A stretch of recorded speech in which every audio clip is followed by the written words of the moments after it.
Avis vascular centre మన దేశంలోనే the best varicose vein hospital.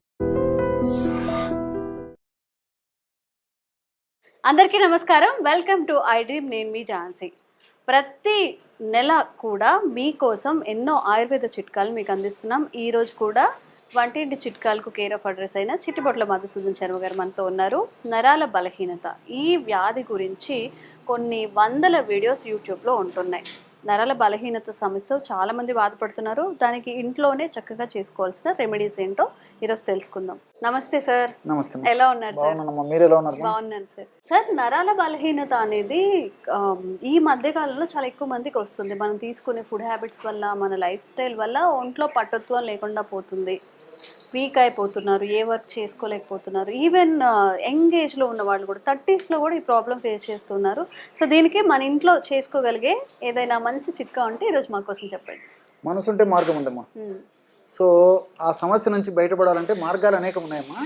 So ఇంతకుముందు కూడా మనం ఈ నరాల బలహీనతకి సంబంధించి చాలా వీడియోస్ చేసాము. అది మీరు ఇప్పుడే చెప్పారు, అదే ప్రస్తావించారు. చాలా వేల వ్యూస్ అయితే వచ్చాయి. ఎగ్జాక్ట్లీ అమ్మా. మాకు కూడా చాలా మంది ఫోన్ చేసి చెప్తుంటారు, చాలా మంచి ఫార్ములా చెప్తున్నారు సార్, ఇలాంటి మరిన్ని చెప్పండి, ఎంతో మంది వేలాది మందికి లక్షలాది మంది కూడా ఉపయోగపడతాయి సార్ ఇలాంటి ఫార్ములాస్ అని చెప్పేసి. అలాంటి మరొక వినూత్నమైనటువంటి మరొక ఫార్ములా, ఇంతకుముందు చెప్పినటువంటి ఫార్ములా అమ్మా. అంతేమా, అంటే కోటి ఫార్ములా వస్తాయమ్మా. సో ఇప్పుడు మరొక కొత్త ఫార్ములా కూడా చెప్తాను. సమస్య ఉంటాయి, అది ఆయుర్వేద ప్రత్యేకతమా.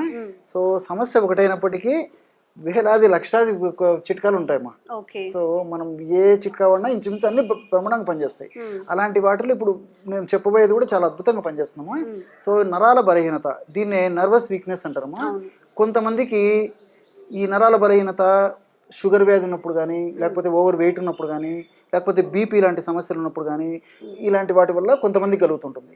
కొంతమందికి ఏంటంటే వాళ్ళు వాడేటువంటి ఆధునిక కృత్రిమ రసాయన ఔషధాలమ్మా, ఆ మందులు వాడుకోవడం వల్ల సైడ్ ఎఫెక్ట్గా నరాల బలహీనత కలుగుతుంటుంది.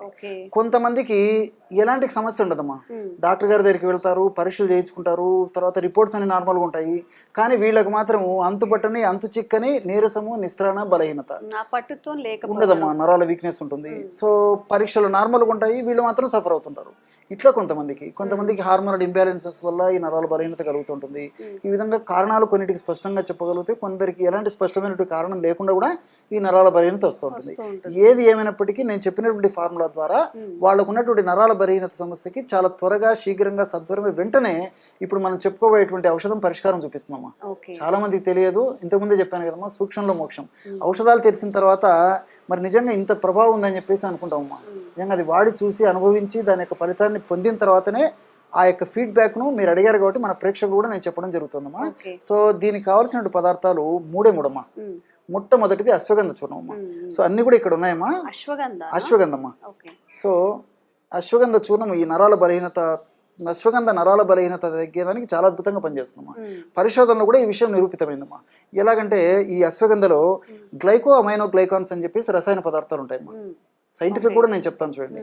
సో మన సెల్స్లో మైటోకాండ్రియా అనేటువంటి శక్తినిచ్చేటువంటి ఒక భాగాలు ఉంటాయి. సో ఎప్పుడైతే మైటోకాండ్రియా సమర్థవంతంగా బాగా పనిచేస్తుంటాయో ఆ భాగాలు, అప్పుడు మనకు బాగా శక్తి వస్తుంటుంది. మైటోకాండ్రియా పనితనం సరిగ్గా లేకపోయి, అది సరిగ్గా పనిచేయకపోయినప్పుడు మనకు శక్తి ఉండదు. సో ఈ అశ్వగంధంలో ఉన్నటువంటి గ్లైకో అమైనో గ్లైకాన్స్ అనేటువంటి రసాయన పదార్థాలు మన కణాల్లో ఉన్నటువంటి మైటోకాండ్రియాను శక్తివంతం చేసి, చైతన్యవంతం చేసేసి బాగా పనిచేసేట్టుగా చేస్తాయమ్మా. ఎప్పుడైతే మైటోకాండ్రియా శక్తివంతంగా ఉండి బాగా పనిచేస్తుందో మనకు నీరసము, నిస్త్రాణ, బలహీనత, కాళ్ళు చేతులు లాగడము, ఇట్లాంటివి ఏమి ఉండవమ్మా.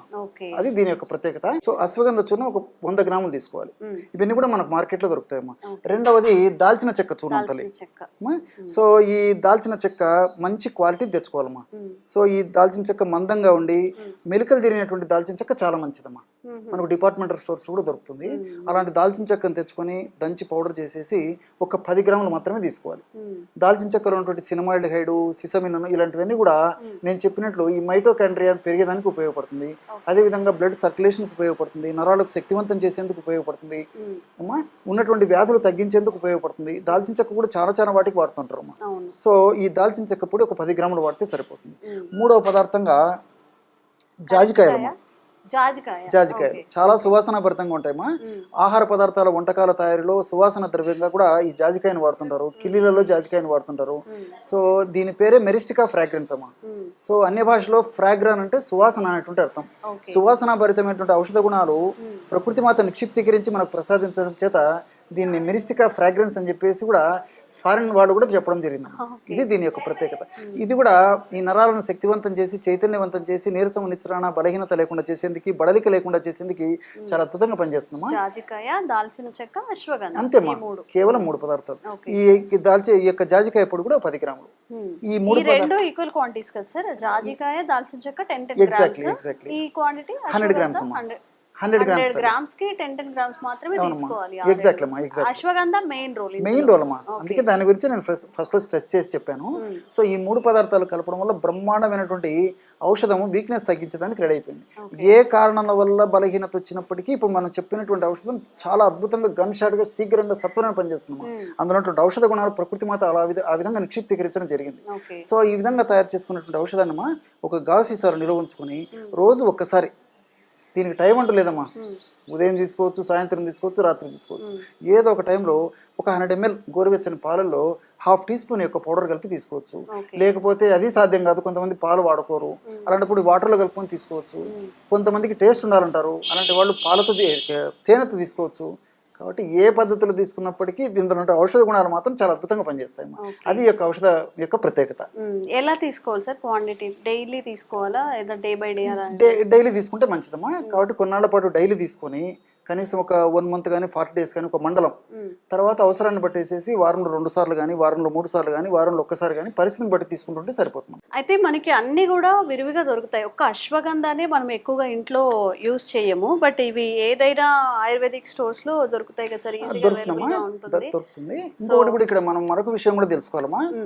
ఈ అశ్వగంధ చూర్ణం కూడా సర్వసాధారణంగా దాదాపు 100లో దాదాపు 70-80% కంపెనీ వాళ్ళు కూడా ఏంటంటే ఈ ఎండిపోయినటువంటి అశ్వగంధ వేర్లని వెండించేసి పౌడర్ చేసి విక్రయిస్తుంటారమ్మా.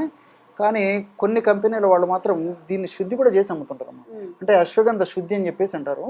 ఈ అశ్వగంధ వేర్లని 5 సార్ల నుంచి 7 సార్ల వరకు ఆవు పాలతో బాగా ఉడికిస్తారమ్మా. ఆవు పాలతో ఉడికించేసేసి ఎండబెట్టేసి పౌడర్ చిత్తుగా తయారు చేసినటువంటి పద్ధతులు అయితే మరింత సత్వరం, మరింత శీఘ్రంగా, మరింత శక్తివంతంగా పనిచేస్తున్నామా. ఇంకా చాలా బాగుంటాయమ్మా. సో అందుబాటులో ఉండి ఆ విధంగా సేకరించుకోగలిగితే ఆవు పాలతో శుద్ధి చేసినటువంటి అశ్వగంధ చూర్ణాన్ని ఈ యొక్క ఫార్ములాలో వాడుకోగలిగితే మంచిది. మరి అందరికీ సాధ్యం కాకపోవచ్చు కదమ్మా. సో మనకు స్టాండర్డ్ కంపెనీ వాళ్ళు తయారు చేసేటువంటి ఏ అశ్వగంధ చూర్ణమైనా పనిచేస్తుంది, ఇబ్బంది. ఓకే, సో ఇది కంప్లీట్ ఇన్ఫర్మేషన్ అన్నమాట. మీరు కూడా ఎవరైనా నరాల బలహీన సమస్యతో బాధపడుతున్నట్లు అయితే ఈ అశ్వగంధ 100 గ్రామ్స్, జాజికాయ ఇంకా దాల్చిన చెక్క 10 గ్రామ్స్ తీసుకొని చక్కగా ఒక పౌడర్ చేసుకొని ఒక డబ్బాలో పెట్టేసుకొని పాలతో కానీ వాటర్లో కానీ మీకు ఎలా తీసుకోగలిగితే అలా తీసుకోండి. ఒక 1 month అలా ట్రై చేస్తే దాని మెడిసినల్ వాల్యూస్ అనేవి తెలుస్తుంటాయి. అండ్ ఇంకా మీరు ఎలాంటి హెల్త్ ఇష్యూస్ ఫేస్ చేస్తున్నారో కామెంట్స్ రూపంలో తెలియజేయండి, తప్పకుండా వీడియో చేస్తాం. Thank you sir, thank you so much.